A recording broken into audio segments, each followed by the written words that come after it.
Pleasant morning to members of the media. Happy 2014. Media conference, yeah. Now proceed to give you some information.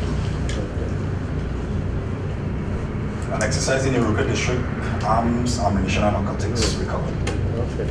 An anti-crime exercise was conducted in the Iroquois district between the hours of 10 a.m. to 10 p.m. on 14th January 2014. Okay. 6 persons were arrested for narcotics and firearms offences. A 24-year-old man of Upper Cemetery Street, Diego Martin, was arrested for possession of 1.8 grams of marijuana. An 18-year-old man of Bonnie Aruca was arrested for possession of 6.3 grams of marijuana. A 26-year-old man of Rice Mill Gardens, Aruca, was arrested for possession of 30.6 grams of marijuana. A 52-year-old man of Arima, Uro, Arima, was arrested for possession of 16.1 grams of marijuana. A 28-year-old man of 6th Street, Aruca, for possession of 17 grams of marijuana. A 38-year-old man of 5 Rivers, Aruca, for possession of 27.2 grams of marijuana. And another man of 5 Rivers, Aruca, was arrested for possession of 1.32 pistol and 7 rounds of .32 ammunition and 1 magazine. The exercise was coordinated by Assistant Commissioner Police Smith and spearheaded by Acting Senior Superintendent Abraham and Acting Superintendent Daniel. In the Malabar district, an attempted murder was foiled. Quick action by police resulted in the arrest of a 23-year-old man of Racecourse Road, Evergreen Gardens, Carapo, for the attempted murder of a 47-year-old Carapo man. Facts are, around 9:45 a.m. on 12th January 2014, the victim, Sheldon Isaac, age 47, of Peytonville, Carapo, Arima, was standing in the vicinity of Spancrete and O'Meara Road, Malabar, when he was approached by a man who fired several shots in his direction, hitting him about the body. The victim was taken to the Arima Health Facility, where he was treated and transferred to the Mountain Hospital in a critical condition. The man apprehended is presently assisting police on inquiries. And in the Arima district, around 1:30 a.m. on the 13th January 2014, officers of the Northern Division Task Force Area West went to a bushy area on the northern side of the road along Hilltop Drive, Maturita, where a comprehensive check revealed a hidden white plastic bag with a firearm butt frame and all component parts of a homemade shotgun were recovered. Same was seized and lodged at the Nahokota police station. And in the Southern Division, around 5 a.m. on Tuesday, 14th January 2014, officers of the Non-Report Criminal Investigation Department, under the supervision of Corporal Elborn, went to a house at Winston Mahabe Street, Pleasantville, where a search warrant was executed. 6 occupants of the house, ranging in ages 20 to 36, were arrested when a pistol and 10 rounds of 9mm ammunition and 1.56 kg of marijuana were found and seized. The narcotics is valued at $25,000. Also around 7:20 that same day, the said officers, acting on information received, went to an apartment at Cassia Avenue, Pleasantville, where 2.605 kilograms of marijuana valued $30,000 were seized. An arrest is imminent into this find. And finally, in the Port of Spain Division, at 2:10 a.m. on Wednesday, 15th January 2014, officers of the Interagency Task Force, under the supervision of Corporal Hussein, one moving patrol along Belgrade Street, East Jericho, when they observed 2 persons, a male and a female, who were standing on a roadway, passing an object with each other. The police stopped and interviewed both persons and conducted a search on them. They were found to be in possession of a pistol. The woman, 29 years old, and the man, 29 years, both of East Driver, Port of Spain, were arrested and presently assisting police in the investigations. Having said that, the police service for 2014, so far, 34 illegal firearms have been seized. The officers involved in these seizures have been commended by the Acting Commissioner of Police. So we'd like to take this opportunity also to thank all law-abiding and committed citizens for the support in working with the TTPS to make Trinidad and Tobago a safer place. This partnership is important in the fight against crime. And also to all the officers who are on the ground, we want to take this opportunity to commend them and urge them to keep doing good work. So that is the end of Crime Brief. No, for any questions that you may have. Hi. Staying on the issue of crime, is this on? Yes, sir. I was aware of a drive-by shooting on Belmont Circular, I think on Sunday night. Do you have an update on that? I think a man was shot, from what I understand, because my friends passed the accident. That a man, I believe, pulled up to the vehicle or walked up to the vehicle, shot a man inside, and there were two female companions who ran out and we proceeded to call 999 and 911, and they got a response. But the man was taken to the hospital. So I just wanted an update on that situation as well. I don't know anything about it. Of course, the police would have started investigations, and that person would have been interviewed, and we are asking members of the public, persons who may have any information related to that, to assist the police with the investigations to come forward. Of course, you could utilize the 800 tips and the 505 number if you don't want to come forward in person. But that is all we have so far. So you're aware of it? Yes. Do you know if that was like gang related or? No, at present, there's not many motives. Now stepping aside to another issue would be the one of the email-gate scandal. And yesterday there was an article that indicated that the former deputy police commissioner had assured the public that he did make an official request to Google to do a search on those emails. And now we're finding out that that was not done. Can you give us an update on the investigation? Well, my information is that Google was engaged. However, Google operates within certain legal parameters. And we are working assiduously with a team at present attached to the DPP's department to satisfy those requirements as it relates to that incident. And we expect full cooperation from So is it possible, because you all have not maybe formalized all the documents and met all the criteria, would be the reason why it would have appeared on the transparency report, that is Google's transparency report, indicating that there was no headway into that investigation? Well, I'm not going to mention much on this article. All I can tell you is that at present what's happening, and we're working with that team from the DPP to satisfy those requirements. So the investigation is ongoing? Yes.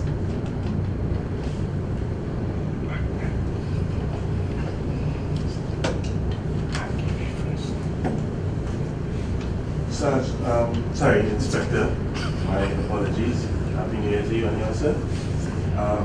Just following up on that email gate, I know you said you don't want to speak too much on it, but in terms of the statute of limitations, we have that for many criminal offenses, except for rape and murder, as far as I know. What is the statute of limitations for the offense that is being investigated now?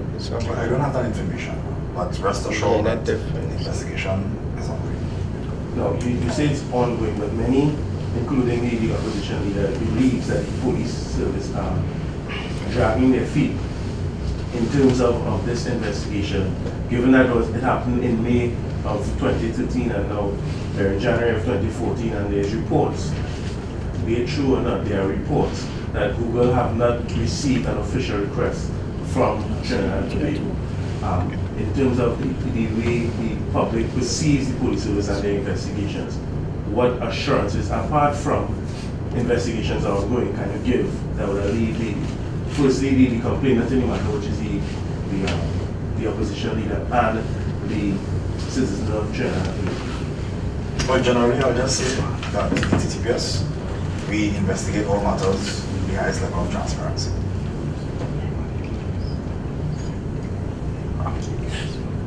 Morning, Inspector myself. Yesterday it was announced that you had something like 40 officers really in my Arrow police station suspended or under investigation from 14 missing cocaine rocks. Could you tell us, first of all, I should continue. The association, the police association, welfare association, has both condemned the missing rocks or the action of the missing rocks being taken from the station, and they have called on officers to become whistleblowers to reveal who moved what and who did what. What's the police service situation, and what are your views about this? Well, remember, I am not entitled to give my views as it relates to It's police association, and also police association. Yeah, well, you asked about police the service. views. My views will not be reportable. All I can tell you, a report was requested by the DCP Crime. The report has since been submitted, and the Professional Standards Bureau, they have been mandated to launch an immediate investigation into the circumstances surrounding those incidents. Is the service calling on officers attached to that station or that division to become whistleblowers? I am saying that members of the TTPS, we fall under what we call ethical standards, and we need to maintain our ethical standards. Mr. Meister, could you tell me, just over 2 years ago or so, some guns were discovered in the group of the St. Joseph police station.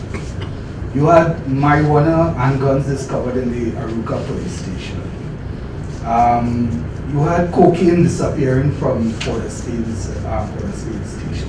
Could you tell us what's the nature of any of this investigation? Have any of them come to light at all? Has anybody been arrested?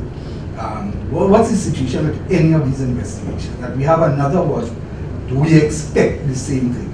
Well, I'll need to get back to you because I don't have the information on those incidents. We'll have to look into it. We'll take one more question.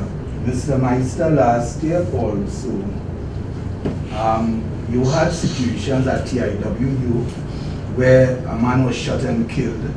You had a situation in Beverly Hills where the person there accused the police of taking up the young boys and dumping them in areas or in rival areas, rival crime areas. Again, all these were supposed to come under investigation. First of all, what's the nature of it? Where has this investigation reached? And if they have reached nowhere, it means the level of detection of the police service is very low. And it continues to erode the public's confidence in the police service. How can the police expect now to get the public's confidence? And what can you tell the population of Trinidad and Tobago come 2014 will be done different? Because more police on the road, more stations, more visuality is not working. Even your social services, and when you look at the Port-of-Spain area, it's not working. What can Trinidad and Tobago expect for 2014? What I can tell you, the Trinidad and Tobago Police Service, we've intensified our operations for 2014. As you are fully aware that we have officers who pulled off as it relates to leave. Leave has been restricted. We have the extra hands on deck, so to speak. So we are assuring members of the public that we are using all our resources available and that we will continue to serve Trinidad and Tobago in a professional manner to ensure that security and safety is maintained at all. Could you tell me how many officers are responded to this call? Is it survey? Because we had a expose in one of the newspapers recently where almost every unit is down by 50%, by 60%. Could you tell us now, in terms of the response of the officers, the call by the Prime Minister for all officers to come back on deck, so to speak?